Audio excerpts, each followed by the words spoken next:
Romanos capítulo 3. Entonces, ¿qué se gana con ser judío o qué valor tiene la circuncisión?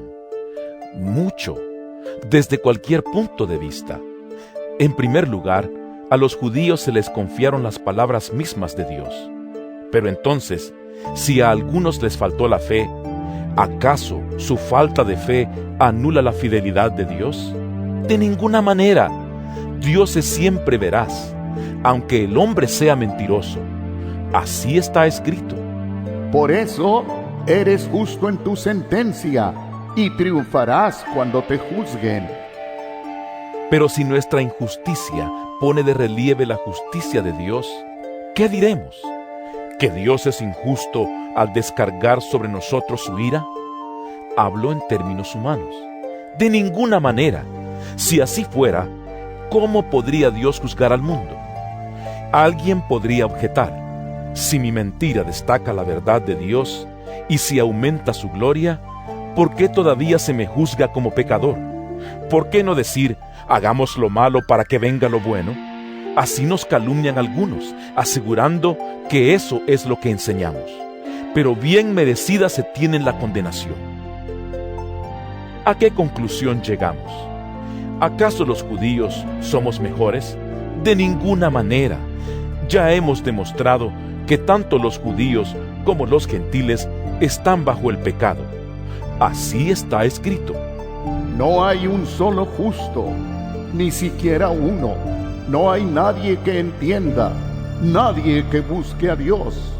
Todos se han descarriado, a una se han corrompido. No hay nadie que haga lo bueno, no hay uno solo. Su garganta es un sepulcro abierto, con su lengua profieren engaños.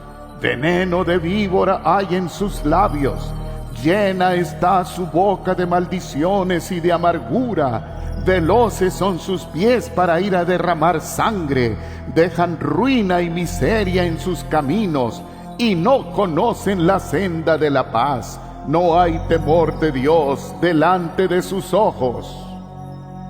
Ahora bien, sabemos que todo lo que dice la ley, lo dice a quienes están sujetos a ella, para que todo el mundo se calle la boca y quede convicto delante de Dios. Por tanto, nadie será justificado en presencia de Dios por hacer las obras que exige la ley. Más bien, mediante la ley, cobramos conciencia del pecado. Pero ahora, sin la mediación de la ley, se ha manifestado la justicia de Dios, de la que dan testimonio la ley y los profetas. Esta justicia de Dios llega mediante la fe en Jesucristo a todos los que creen. De hecho, no hay distinción, pues todos han pecado y están privados de la gloria de Dios, pero por su gracia son justificados gratuitamente mediante la redención que Cristo Jesús efectuó. Dios lo ofreció como un sacrificio de expiación que se recibe por la fe en su sangre, para así demostrar su justicia. Anteriormente, en su paciencia, Dios había pasado por alto los pecados, pero en el tiempo presente ha ofrecido a Jesucristo para manifestar su justicia. De este modo, Dios es justo y a la vez el que justifica a los que tienen fe en Jesús. ¿Dónde pues está la jactancia? Queda excluida. ¿Por cuál principio? ¿Por el de la observancia de la ley? No, sino por el de la fe, porque sostenemos que todos somos justificados por la fe, y no por las obras que la ley exige. ¿Es acaso Dios solo Dios de los judíos? ¿No lo es también de los gentiles? Sí, también es Dios de los gentiles, pues no hay más que un solo Dios. Él justificará por la fe a los que están circuncidados y mediante esa misma fe a los que no lo están. ¿Quiere decir que anulamos la ley con la fe? De ninguna manera, más bien confirmamos la ley. Romanos capítulo 4. Entonces, ¿qué diremos en el caso de nuestro antepasado Abraham? En realidad, si Abraham hubiera sido justificado por las obras, habría tenido de qué jactarse, pero no delante de Dios, pues ¿Qué dice la Escritura? Le creyó Abraham a Dios, y esto se le tomó en cuenta como justicia. Ahora bien, cuando alguien trabaja, no se le toma en cuenta el salario como un favor, sino como una deuda. Sin embargo, al que no trabaja, sino que cree en el que justifica al malvado, se le toma en cuenta la fe como justicia. David dice lo mismo cuando habla de la dicha de aquel a quien Dios le atribuye justicia sin la mediación de las obras. Dichosos aquellos a quienes se les perdonan las transgresiones y se les cubren los pecados. Dichoso aquel cuyo pecado el Señor no tomará en cuenta. ¿Acaso se ha reservado esta dicha solo para los que están circuncidados? ¿Acaso no es también para los gentiles? Hemos dicho que a Abraham se le tomó en cuenta la fe como justicia. ¿Bajo qué circunstancia sucedió esto? ¿Fue antes o después de ser circuncidado? Antes y no después. Es más, cuando todavía no estaba circuncidado, recibió la señal de la circuncisión como sello de la justicia que se le había tomado en cuenta por la fe. Por tanto, Abraham es padre de todos los que creen, aunque no hayan sido circuncidados. Y a estos se les toma en cuenta su fe como justicia. Y también es padre de aquellos que, además de haber sido circuncidados, siguen las huellas de nuestro padre Abraham, quien creyó cuando todavía era incircunciso. En efecto, no fue mediante la ley como Abraham y su descendencia recibieron la promesa de que él sería heredero del mundo, sino mediante la fe, la cual se le tomó en cuenta como justicia. Porque si los que viven por la ley fueran los herederos, entonces la fe no tendría ya ningún valor y la promesa no serviría de nada. La ley, en efecto, acarrea castigo, pero donde no hay ley, tampoco hay transgresión. Por eso la promesa viene por la fe, a fin de que por la gracia quede garantizada para toda la descendencia de Abraham. Esta promesa no es sólo para los que son de la ley, sino para los que son también de la fe de Abraham, quien es el Padre que tenemos en común delante de Dios, tal como está escrito. Te he confirmado como padre de muchas naciones. Así que Abraham creyó en el Dios que da vida a los muertos y que llama las cosas que no son como si ya existieran.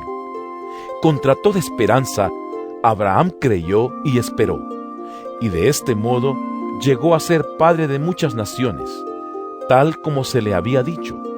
Así de numerosa será tu descendencia. Su fe no flaqueó, aunque reconocía que su cuerpo estaba como muerto, pues ya tenía unos 100 años, y que también estaba muerta la matriz de Sara. Ante la promesa de Dios, no vaciló como un incrédulo, sino que se reafirmó en su fe y dio gloria a Dios, plenamente convencido de que Dios tenía poder para cumplir lo que había prometido. Por eso se le tomó en cuenta su fe como justicia. Y esto de que se le tomó en cuenta no se escribió solo para Abraham, sino también para nosotros. Dios tomará en cuenta nuestra fe como justicia, pues creemos en aquel que le levantó de entre los muertos, a Jesús nuestro Señor. Él fue entregado a la muerte por nuestros pecados y resucitó para nuestra justificación. Y seguimos en sintonía en Radio Fe y Vida. Roberto Cedeño. Romanos capítulo 5. En consecuencia, ya que hemos sido justificados mediante la fe, tenemos paz con Dios por medio de nuestro Señor Jesucristo. También por medio de Él y mediante la fe, tenemos acceso a esta gracia en la cual nos mantenemos firmes. Así que nos regocijamos en la esperanza de alcanzar la gloria de Dios. Y no solo en esto, sino también en nuestros sufrimientos, porque sabemos que el sufrimiento produce perseverancia, la perseverancia, entereza de carácter, la entereza de carácter, esperanza. Y esta esperanza no nos defrauda, porque Dios ha derramado su amor en nuestro corazón por el Espíritu Santo que nos ha dado. A la verdad, como éramos incapaces de salvarnos, en el tiempo señalado, Cristo murió por los malvados. Difícilmente habrá quien muera por un justo, aunque tal vez haya quien se atreva a morir por una persona buena. Pero Dios demuestra su amor por nosotros en esto, en que cuando todavía éramos pecadores, Cristo murió por nosotros. Y ahora que hemos sido justificados por su sangre, con cuánta más razón, por medio de él, seremos salvados del castigo de Dios. Porque si cuando éramos enemigos de Dios, fuimos reconciliados con él mediante la muerte de su Hijo, con cuánta más razón, habiendo sido reconciliados, seremos salvados por su vida. Y no solo esto, sino que también nos regocijamos en Dios por nuestro Señor Jesucristo, pues gracias a él ya hemos recibido la reconciliación. Por medio de un solo hombre, el pecado entró en el mundo, y por medio del pecado entró la muerte. Fue así como la muerte pasó a toda la humanidad, porque todos pecaron. Antes de promulgarse la ley, ya existía el pecado en el mundo. Es cierto que el pecado no se toma en cuenta cuando no hay ley. Sin embargo, desde Adán hasta Moisés, la muerte reinó, incluso sobre los que no pecaron quebrantando un mandato como lo hizo Adán, quien es figura de aquel que había de venir. Pero la transgresión de Adán no puede compararse con la gracia de Dios, pues si por la transgresión de un solo hombre murieron todos, cuánto más el don que vino por la gracia de un solo hombre, Jesucristo, abundó para todos. Tampoco se puede comparar la dádiva de Dios con las consecuencias del pecado de Adán. El juicio que lleva a la condenación fue resultado de un solo pecado, pero la dádiva que lleva a la justificación tiene que ver con una multitud de transgresiones. Pues si por la transgresión de un solo hombre reinó la muerte, con mayor razón los que reciben en abundancia la gracia y el don de la justicia reinarán en vida por medio de un solo hombre, Jesucristo. Por tanto, así como una sola transgresión causó la condenación de todos, también un solo acto de justicia produjo la justificación que da vida a todos.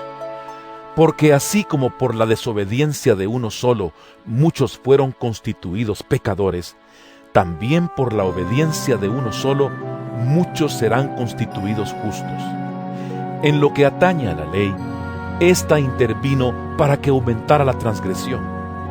Pero allí donde abundó el pecado, sobreabundó la gracia, a fin de que así como reinó el pecado en la muerte, reine también la gracia que nos trae justificación y vida eterna por medio de Jesucristo nuestro Señor.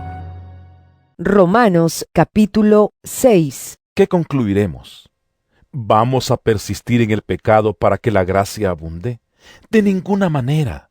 Nosotros que hemos muerto al pecado, ¿cómo podemos seguir viviendo en él? ¿Acaso no saben ustedes que todos los que fuimos bautizados para unirnos con Cristo Jesús, en realidad fuimos bautizados para participar en su muerte? Por tanto, mediante el bautismo fuimos sepultados con él en su muerte, a fin de que así como Cristo resucitó por el poder del Padre, también nosotros llevemos una vida nueva. En efecto, si hemos estado unidos con él en su muerte, sin duda también estaremos unidos con él en su resurrección. Sabemos que nuestra vieja naturaleza fue crucificada con él para que nuestro cuerpo pecaminoso perdiera su poder, de modo que ya no siguiéramos siendo esclavos del pecado, porque el que muere queda liberado del pecado. Ahora bien, si hemos muerto con Cristo, confiamos que también viviremos con él. Pues sabemos que Cristo, por haber sido levantado de entre los muertos, ya no puede volver a morir. La muerte ya no tiene dominio sobre él. En cuanto a su muerte, murió al pecado una vez y para siempre. En cuanto a su vida, vive para Dios. De la misma manera, también ustedes considérense muertos al pecado, pero vivos para Dios en Cristo Jesús. Por lo tanto, no permitan ustedes que el pecado reine en su cuerpo mortal, ni obedezcan a sus malos deseos.